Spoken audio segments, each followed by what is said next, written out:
Assalamualaikum warahmatullahi wabarakatuh. Pada kesempatan kali ini, saya akan menjelaskan mengenai standar mutu produk RPA.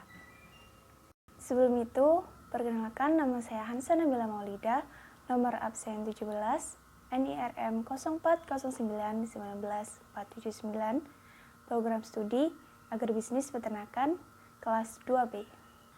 Nah, berikut adalah subjudul mengenai materi yang akan saya bahas. Yang pertama ada ruang lingkup, yang kedua ada klasifikasi, yang ketiga persyaratan mutu, yang keempat potongan karkas, yang kelima pengujian, yang keenam penguasan, yang ketujuh pelabelan, dan yang kedelapan penyimpanan. Nah, yang pertama adalah ruang lingkup. Standar mutu produk RPA ini menetapkan klasifikasi, persyaratan mutu, potongan karkas, pengemasan, pelabelan, dan penyimpanan karkas dan daging ayam. Dalam peraturan SNI, setiap unit usaha rumah potong ayam juga harus memiliki nomor kontrol veteriner atau yang disingkat dengan NKV, yakni sertifikat sebagai bukti tertulis sah yang telah dipenuhinya persyaratan higien sanitasi sebagai kelayakan dasar jaminan keamanan pangan asal hewan. Selanjutnya adalah klasifikasi. Nah, karkas ayam diklasifikasikan berdasarkan umur dan bobot karkas. Yang pertama, umur. Kurang dari 6 minggu disebut dengan muda, fryer atau broiler. Selanjutnya 6 minggu sampai dengan 12 minggu disebut dengan dewasa. Lebih dari 12 minggu disebut dengan fase tua atau stew. Kemudian ada bobot karkas. Bobot karkas kurang dari 1 kilo bisa disebut dengan ukuran kecil.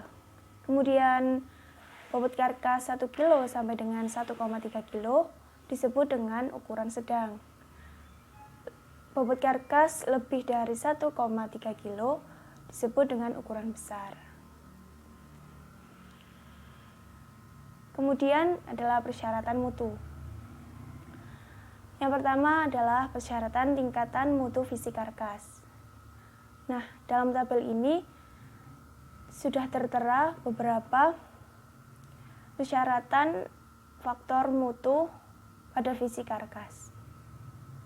Yang pertama ada konformasi. Mutu pertama sempurna. Mutu kedua ada sedikit kelainan pada tulang dada atau paha. Dan mutu ketiga ada kelainan pada tulang dada dan paha. Nah, maksud dari tingkatan mutu ini adalah semakin besar nilai tingkatan mutunya, maka fisik karkas itu bisa disebut ada kelainan maupun ada sedikit kerusakan pada karkas itu sendiri. Begitu pula dengan perdagingan, perlemakan, keutuhan, perubahan warna, dan kebersihan. Jadi, tingkatan mutu yang baik itu terdapat pada mutu pertama. Yang kedua adalah syarat mutu mikrobiologis, yakni terdapat total place count, coliform Staphylococcus aureus, Salmonella sp, Escherichia coli, Campylobacter sp. Di sini juga tertera satuan dan juga persyaratannya. Kemudian adalah potongan karkas. Nah, bentuk potongan karkas pada ayam yang pertama ini adalah potongan karkas utuh yang mana tidak dipotong dan hanya dicabuti bulunya. Kemudian ada potongan karkas yang dipotong menjadi 2 bagian. Selanjutnya ada potongan karkas yang dipotong dengan 4 bagian. Nah, selanjutnya ada potongan karkas yang dipotong dengan 8 bagian. Yang terakhir, potongan karkas yang dipotong dengan 9 bagian. Selanjutnya, melewati fase pengujian. Pengujian dilakukan baik secara fisik maupun pengujian cemaran mikroba yang sesuai dengan SNI 2897 tahun 2008. Nah, secara fisiknya itu dengan metode yang pertama, pengujian secara visual atau inspeksi. Jadi, pengujiannya dilakukan menggunakan panca indera. Yang kedua, ada perabaan atau valuasi, yang mana bertujuan untuk mencari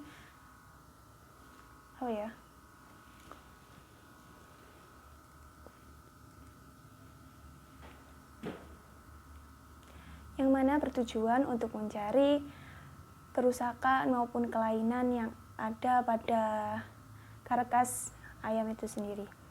Kemudian ada penyayatan atau insisi, yang mana pada karkas tersebut dilakukan pembedahan untuk mencari kelainan maupun adanya kerusakan yang terdapat pada karkas.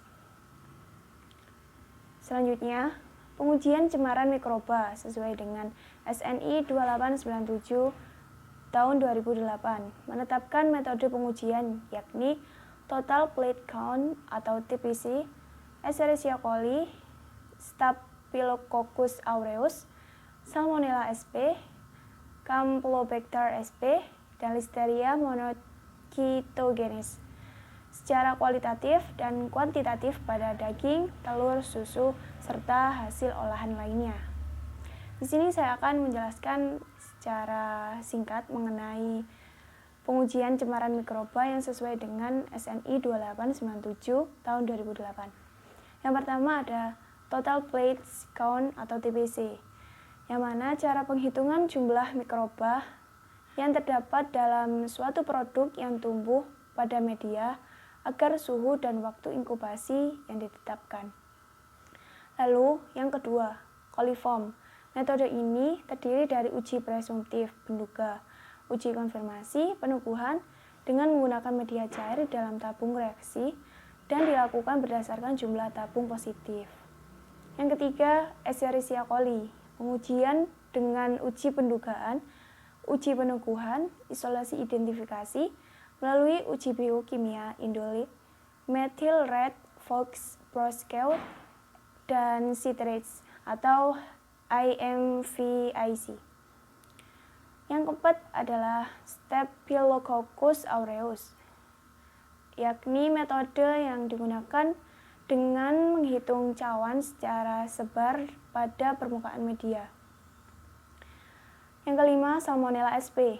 Pertumbuhan salmonella pada media selektif dengan pra-pengayaan atau pre-enrichment dan pengayaan atau enrichment yang dilanjutkan dengan uji biokimia dan uji serologi.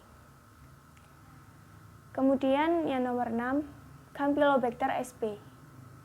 Pertumbuhan Campylobacter pada media selektif melalui tahapan pra-pengayaan, pengayaan, isolasi, dan identifikasi serta konfirmasi. Yang terakhir, Listeria monocytogenes. Metode pengujian ini didasarkan pada isolasi dan identifikasi bakteri Listeria monocytogenes dengan cara pembiakan pada media selektif. Jadi rata-rata dalam pengujian cemaran mikroba itu menggunakan bahan-bahan kimia yang sudah seperti yang tertera pada SNI 2897 tahun 2008. Selanjutnya adalah pengemasan. Karkas dikemas dalam kemasan yang aman, serta tidak mengakibatkan penyimpangan atau kerusakan karkas selama penyimpanan dan pengangkutan. Selanjutnya ada pelabelan. Informasi pada label kemasan primer minimal mencantumkan yang pertama, nama produk, yang kedua, merek dagang, yang ketiga, NKV, yang keempat, label halal. Informasi pada label kemasan sekunder minimal mencantumkan nama produk, merek dagang, tanggal produksi, nama dan alamat produsen, NKV, label halal, cara penyimpanan, dan berat bersih. Nah, penyimpanan karkas atau daging ayam dapat dilakukan dalam bentuk segar, segar dingin, atau beku. di ruangan atau tempat sesuai dengan karakteristik dari produk tersebut. Sekian atas penjelasan yang telah saya sampaikan tadi. Mohon maaf apabila ada kurang maupun salah kata. Terima kasih. Wassalamualaikum warahmatullahi wabarakatuh.